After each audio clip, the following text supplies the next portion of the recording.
Inilah suasana saat sekelompok polisi Israel menyerbu jamaah Masjid Al-Aqsa yang tengah melaksanakan sholat tarawih.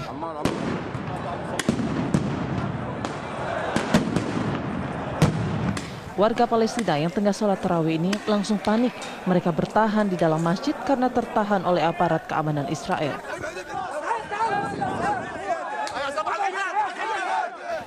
Polisi Israel melakukan penyerangan ke jamaah masjid dengan menggunakan granat kejut dan peluru karet.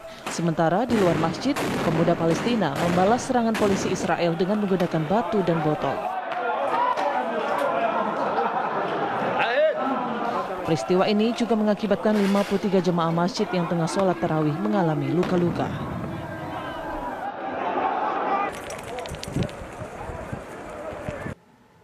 Ya, lalu bagaimana informasi selengkapnya dari Palestina? Kita akan tanyakan kepada Muhammad Hussein, warga negara Indonesia yang berada di Palestina. Assalamualaikum Mas Hussein, apa kabar? Sekarang posisi di mana nih Mas? Waalaikumsalam warahmatullahi wabarakatuh. Alhamdulillah baik. Saat ini saya berada di jalur Gaza, bagian tengah. Sekarang kondisinya gimana pasca serangan tadi malam?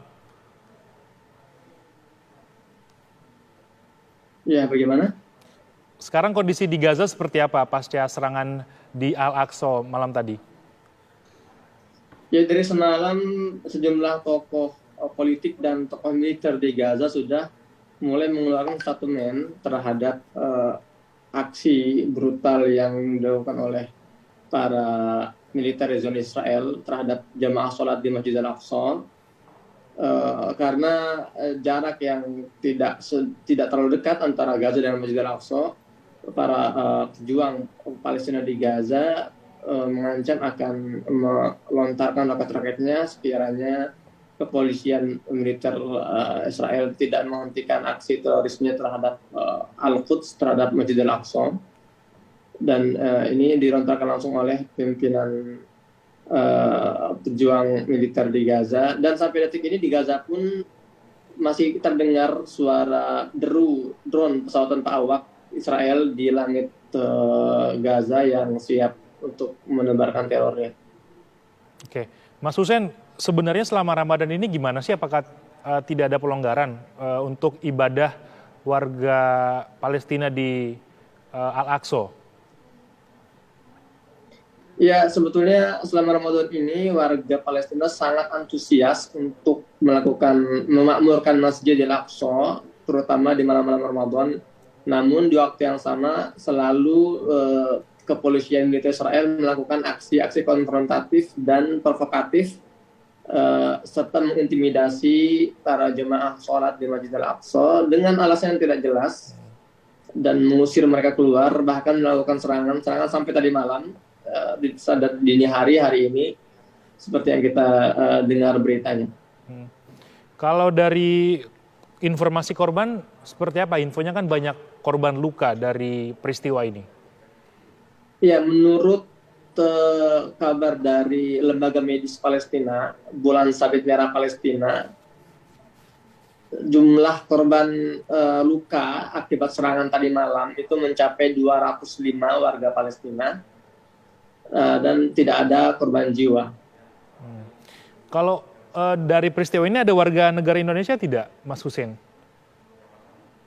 Setahu saya untuk warga negara asing selama Ramadan tidak diperbolehkan masuk ke wilayah Palestina, terutama di wilayah Al-Quds, termasuk diantaranya warga negara Indonesia. Biasanya kalau misalkan ada serangan seperti ini akan ada serangan susulan, Mas Hussein. Sekarang kondisi di Gaza seperti apa? Apakah cukup aman atau masih ada serangan-serangan yang dilakukan oleh pihak Israel? Intensitas serangan zona Israel ke wilayah Gaza menurun selama Ramadan ini, meskipun tidak benar-benar berhenti. Namun sejak tadi malam sirine tanda bahaya sudah mulai meraung-raung di wilayah kota-kota Israel yang berbatasan dengan Gaza.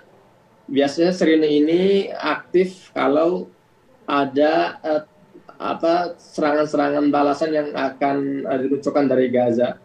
Dan ini dikhawatirkan oleh masyarakat sekitar, eskalasi yang terjadi di Masjid Al-Aqsa akan meluas hingga ke Gaza dan itu berarti akan ada agresi militer Israel secara masif.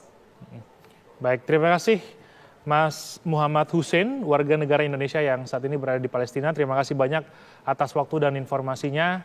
Tetap jaga kesehatan Mas, semoga kondisi di sana bersama dengan saudara-saudara kita bisa tetap kondusif sampai dengan nanti Idul Fitri. Terima kasih banyak.